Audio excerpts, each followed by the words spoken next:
Minority Streetwear Podcast in the building. We got Pretty Boy Lucci. I'm a jewel, I'm a diamond in the rough, I'm polishing. Devour the opposition, any day demolishing. The way that I run this place looks like a fan base harvesting. Filling up my pockets, your shit steady saying poverty. Your shit steady saying that you're stopping me. Fucks are given rarely and heartily. You a wannabe, this is fun to me. You know one of me, you are under me. I am in this a long way. Money looking long like it is a hallway. Smoking past some fire, call me John always. Smoking past some fire, call me John always. I am in this a long way. Money looking long like it is a hallway. Smoking past some fire, call me John always. Smoking past some fire, call me John. I think that they need a wake-up call. They too lost up in the sauce. 4-5 underneath my seat like bitch, I'm really sliding. Go side shooting threes, we shushing P, we really wildin'. Make it take it off, they gon' lose it all. It's a pleasure. It's a pleasure. Thank you, man. Yeah. So, welcome to the podcast. Glad to be here, man. Yeah, appreciate that. Appreciate that. Tell me a little bit about yourself. Shoot, man. I'm pretty much an 805 native, man. You know, I was born here, raised here, all over. Man, I fell in love with music, shoot, early on, like third grade. Third grade? Third grade. Yeah. Yeah, I took a liking to, you know, like rhythm. Like the drums really caught me. Mm-hmm. You know, a couple more years later, about 5th grade, I got my first drum set. You know, started progressing from there. You know, self-teaching myself how to play and what sounds were what symbols and all that good stuff. You know, so kind of just progressed to instrumental, like learning an instrument. All in all, just that and perfecting it. And was that curiosity by yourself, or was it like something kind of pushed by people around you? You know, nobody around me or even in my family is too musical or like even artsy, I guess you could say. You know, I'm like that black sheep, I guess, in the family. That one, that it would be that one, you know. The out of the ordinary. Yeah, the one out. But I that's how I like it. You know what I mean? I don't like to follow trends really and stuff like that, or follow what everybody else is doing. I like to kind of stand out. And that's what minority. That's one of the big, you know, fucking foundations of the company is being different and being okay with that. You know. No, I dig it. And so people I feel like have a negative stigma against being a black sheep, when like here we embrace that shit. Definitely, yeah. You know. Definitely, yeah. I think it makes you more special, kind of thing. Absolutely. You know. And that's what's gonna make you stand out. Especially with these days, you need something to make you stand out. Yeah, and you believe that in the music, sure. Yeah, definitely. I try to. One question I always think about when I meet musicians or, you know, artists is how did you come up with your name? Or like, where does that stem from? Oh man, that's crazy. I can't even be too sure on that one. I've had so many different stage names and stuff like that what? I bounce back and forth. Like, goofy names even sometimes. Like, one I can remember was Vanquish. Yeah. You know what I mean? I just like the definition of it, so I kind of went by that for a while. You know. Before my stage name, as of now, I was going by fucking Luciano Trinidad. Yeah. You know, Luciano Trinidad. I was trying to trademark that Trinidad again. But then it evolved slowly over to the Pretty Boy Lucci. Yeah. Pretty Boy Luciano kind of thing. I just like the ring to it kind of thing. Yeah. No, and I think that's just a thing that happens with anything. That's what I was telling, you know, Jose behind the camera. He was like, how long did it take to get this merch to where you wanted it? I'm like, probably like 3 months. Yeah. Like, it just slowly gets refined. Definitely. You know, you like something, so you stick with one thing. You like kind of like pivot, and you're like, I like the the Trinidad. No, I don't. Slowly shaping it. Yeah, exactly. Slowly shaping it. Yep. And then I ended up with that, you know. So I dig it. Thank you. Yeah, it rings. It like definitely, you know, because sometimes I hear people's name. Like we had Girardi, and you know, he kind of gave the context of where he gets his name, and it was from his mom's maiden name and stuff. Oh, really? Yeah. That's cool right there. Yeah. So, but to me, like when I hear it, I'm like, isn't that gonna be hard for people to like spell it out or something? But like, yeah. but you know, it's just how he likes it. Yeah, you know, definitely. And it's different. Yeah. It's tight. I like it. It definitely catches your ear, and you're like, wait, say what? Who? Yeah, exactly. So that's kind of what I was going for too, and I mean, I'm hoping that's where I ended up on. That's cool. That's cool. So, when was the moment that you said, was it in 4th grade that like music, you fell in love with music, or? Yeah, it was like 3rd grade that I took an interest, but when I knew it was like a really all in was like 5th grade. Like I was saying, like I started with playing drums and it was rock, you know, Van Halen, Led Zeppelin kind of stuff. Oh yeah. And then like I ain't never heard rap before. Yeah. I never heard a rap album before that. And then all of a sudden, I don't know who, I think it was like a girl I was hanging out with. She was a little bit older than me. Okay. You know, and she introduced me to Dr. Dre, The Chronic, and then I just couldn't believe my ears. You know what I mean? And then following that with the Eminem show, you know, the album. So after that, I just heard those things, and I just was you know, caught. I was sprung on this music, and I switched, you know. Yeah. Started going the hip hop route. So, but yeah, I feel like the drumming and all that kind of stuff like helped me where I'm at right now, you know. Oh yeah. Because it's like it's timing. You got to be real good with timing when you're doing drums. You know what I mean? Sure. So you learn timing, and that's like shoot, that's like a huge percentage of making music. You know, you gotta have good timing. Yeah, for sure. So, what, you know, when you fell in love with music, or you know, you said it was the Dr. Dre album. What was there a particular song where you heard it and you're like, you know? You You're know, like, what? Like, you know? Or the was one, it an Eminem song where it was off the Chronic though. It was the the one with Dre and Eminem. Damn, can't even remember right now, but it just hit me, and I was like, what is that right there? I gotta give me some more of that right there. So I went through all of his albums. I know all of his albums, his songs, and all that good stuff, lyrics and all that, you know. But it was definitely an Eminem Dre mix that got me. Yeah, and it's, dog, people, you know, Eminem is just iconic. Full is iconic. You know, the way he took the rap game, and what's beautiful about it, you know, as being like him himself is a minority in the sense of like this fool was coming in the game where he was most hated. Crazy, right? Yeah. Right. And that fool embraced it. And took it to a stupid another level. Yeah. And used it to his advantage, you know, like even in this movie, he just used it as his ammo kind of thing, you know. Yeah. Just went up with it. Yeah. So, when you think about your music history, when was like that time where you're like, fuck, let's do this shit, like winning it 100%? Shoot. And what did that look like? You know, did that look like you know, just you got in your notebook and just started writing a gang of rhymes, or was it like you're like, fuck it, I'm gonna buy a mic and boom stand, you know, or was it, you know? It was so it was going from that transition from, like I said, I was making beats first and not even putting any lyrics to it, and then it went from like, you know, using the beats that I made and put my own lyrics to it, and I over time I got too much products of the lyrics to beat or instrumental wise, so I start, you know, streaming or downloading. BeatStars.com is what I like to use, you know. Shouts out them. They always, you know, got something that I'm looking for. But it was a song that I made. It was me and my cousin Ricky, man. We made Shouts this out, song. Ricky. Yeah, definitely. He was there helping me. He's not in the song, but he was there helping me, you know, behind the scenes. So it was Cali days. Days. Like, so, like I said before, you know, that all those transitions, you know, like I was talking about. Well, in between all that, like I didn't know how to make it like a legit kind of song. Like I only did verses, but like just lyrics. Right. No choruses, no hooks. It was just bars after bars after bars after bars, and until the end of the jam, and that was that. Yeah, no, and people don't understand that. That's what I was talking with Girardi about.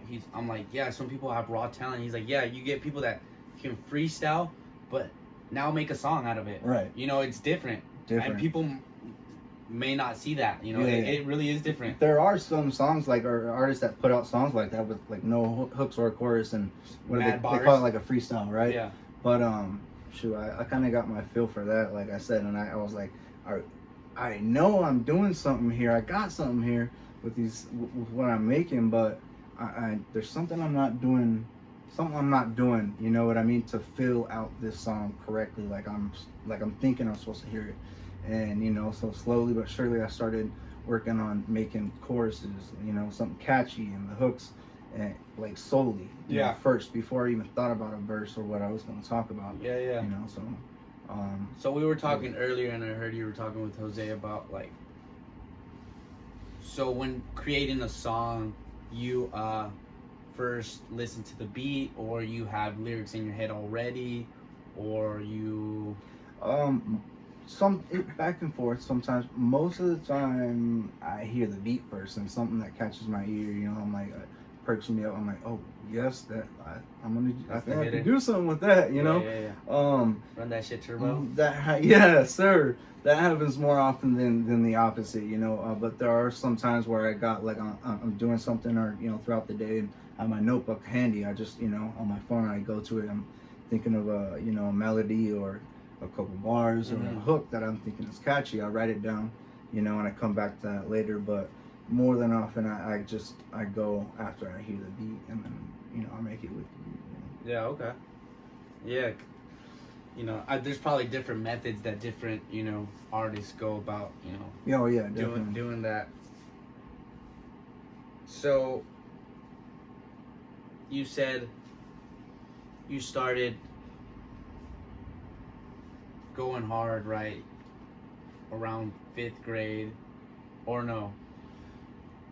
5th grade, that's when I was like, I started hearing everything, but like doing my own kind of hip hop and music and stuff, got to be at the end of like senior year kind of thing. You know, I was like 18, 19. Yeah.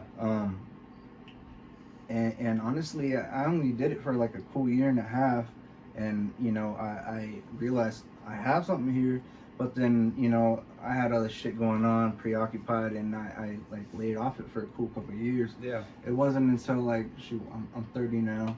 So it wasn't until like I hit 24, 25 that I linked back up with my cousin, and I you know, I got, you know, my hardware, my MacBook, my, you know, all the good stuff, the microphone and everything. Chaotica Eyeball, shouts out them. And that thing looks. It not only does it look titties do, but like, and it has other like colors you can pick from. Purple's my favorite, but you could take that anywhere, like to the beach. You could take it up to the wilderness, anywhere with noise and record. And for the people that don't know, and it's gonna come out crispy clean. What is it? What does it do? It just it enhances. It's like a boom. Yeah, it enhances your vocals, and it how do you say, like condenses it, so it's like this ball that's hollow. You put your microphone up underneath it, you know, and it's open right here, and you rap into it right there. So it's like, it just catches everything nice and crisp, keeps all the sounds and all the noise out, you know. Like I'm saying, like it comes out studio quality no matter where you're at. That's tight. That's tight. And if you could put a price tag on like that investment, what would you say it would be at? Like how much you got to put down to kind of get into it? Sure. Well, I mean, shoot, man, it's been times where I've had my whole setup, gotten it stolen, got my whole setup again, like 2-3 times over. But you know, it varies. You don't need a fancy computer or nothing like that. I prefer a MacBook. You know, that's what I got. And fucking, you gotta have a microphone and a little condenser to plug it into your laptop. So those 3 things are essential. You know, you're talking roughly like, shoot, $1,400, dude, easy. Yeah. That's if you're making payments on the laptop or whatever. But yeah, it's an investment, but it's, if you're gonna do something with it, it's worth it. Yeah. You know? So one thing that I noticed with artists and their music, you know, is a lot of what they rap about is influenced through, you know, either their city or their homies or what they do. You know, for instance, like Wiz Khalifa just raps about like smoking kush, you know. Yeah, right. but he makes it sound hot no matter Oh, yeah. No, what no, song yeah. it is, and he's literally talking about the same shit almost every time. It's fire It's a every time. hitter. Yeah, definitely. So do you have that influence, or where do your influences come from? When you like, Honestly, I'm not sure, to be honest, like what I look to or anything. I just, when I go to make something, I'm starting to make something, I look for, does it sound good to me? mm-hmm. You know what I mean? Not if it sounds like this person or that person or whatever. It's like, does it sound good to me? Does the melody sound good? Is everything harmonizing well? Does it sound good? Yeah, yeah. And you know, just go from there.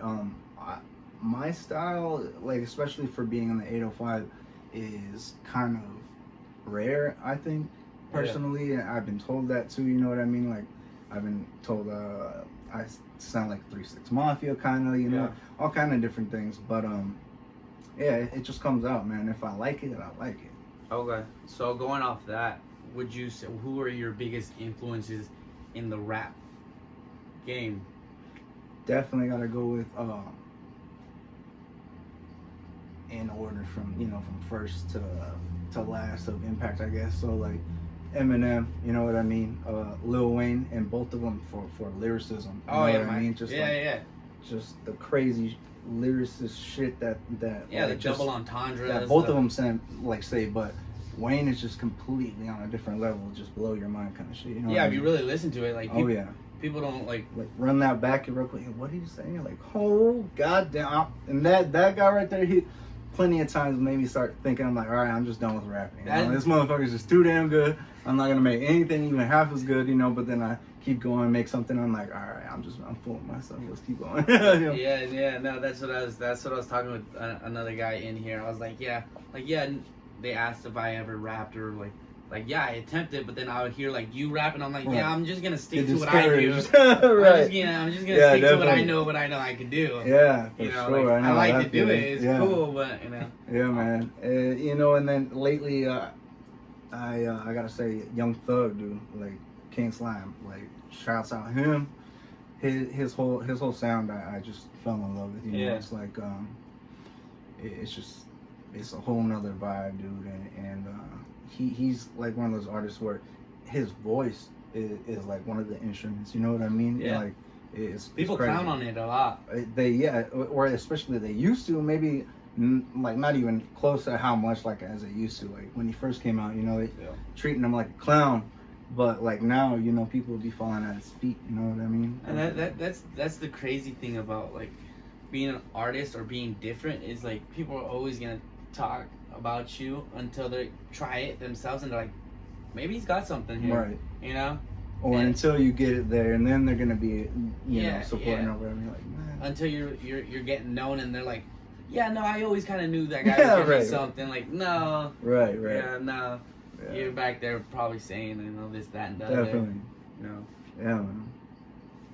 So you said you grew up you're an 805 native. Yeah. But you grew up all over the place. Shoot, yeah. I mean, I was like, as soon as I was born here in Ventura, I was shot up to the Valley 818, you know, Van Nuys, Victory Boulevard, 88. So I was like 6 or something like that, and then I came back here, you know, stayed here and just jumped back and forth from Ventura to Ojai, you know. That's where, you know, I met you up in Ojai, so. Yep. Yeah, man.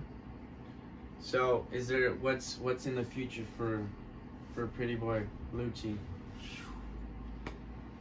Man, progression, man. Just like I feel like I'm just progressing every day, kind of thing that I work on it. You know what I mean? And new sounds. Like that's one of the things about like me and my music is I don't have one type of sound. You know what I mean? Like I have all kind of different. I'm all over the place. Like I said, if I got an idea, I put it down. If I like it, I like it, and it sounds good. It sounds good. I put it out. Just finish it. Yeah, but, and I think you have something that a lot of people are scared to do, which is you just put music out there regardless, like, you know, if it sounds unedited or anything, and that's something a lot of people have fear of, right? You know, that perfection. But I heard entrepreneurs say, like, you know, in fear of perfection. You're just scared of what people are gonna think about you. Yeah, right. You know? Definitely. But that's what I admire about you. You know, you just Appreciate that. you just put it out there, like regardless, and like at the end of the day, like may it sound like unedited, but it still sounds fire. Like Right. And see, 100% of the time I'm doing it all by myself. And currently, like, I just got a MacBook Pro. I don't even and headphones. Like, I don't even have a microphone at the moment. So I'm just using, when I'm recording, I'm using the MacBook microphone to record, you know, kind of thing. So, yeah, you know, and I'm no genius around, like, you know, programming or you know, super editing and Sure. all that good stuff. Like, but you know, so I do it all myself. I do Make what it I work. can. I do what I can, yeah, man. So, yeah. So I mean, I guess I put it out there and just to see what, you know, they say, what good and bad. You know, I take it all. You know what Yeah. I mean? Criticism, all criticism is good, and I don't take it to heart, kind of thing. You know what I mean? Because my music in general is not for everyone. sure. You know what I mean? And individually, my individual songs are not for everyone. You know what I mean? It's for, you know, just it's for different people. Like I said, I got so many different sounds. It's just a little piece for everybody. Yeah, yeah. So we're coming to the end of this podcast, and this collection is called "Music Saved My Life." Right? How do you feel music saved your life, or what do you think when you think music saved my life? You know, shoot. You know, I grew up a troublemaker. You know what I mean? But it could have been a lot worse, kind of thing, like way worse. And I mean, I guess having some kind of structure at home, but like just the need and the want to do this music thing, you know, and just like so interested in like what I could do, because there's so many different things you could do. You could, like, you can make the beats, you can, Right. you know, you can just make the sounds, Right, you right, can, right. you know, You can do all kinds of stuff. So it's like the possibilities are like, you think about it and, you know, it gets me going. So, yeah. Yeah, I appreciate that. Well, I appreciate you being here. Yes, sir. All right, brother. Tune in Appreciate that. next time for the next episode from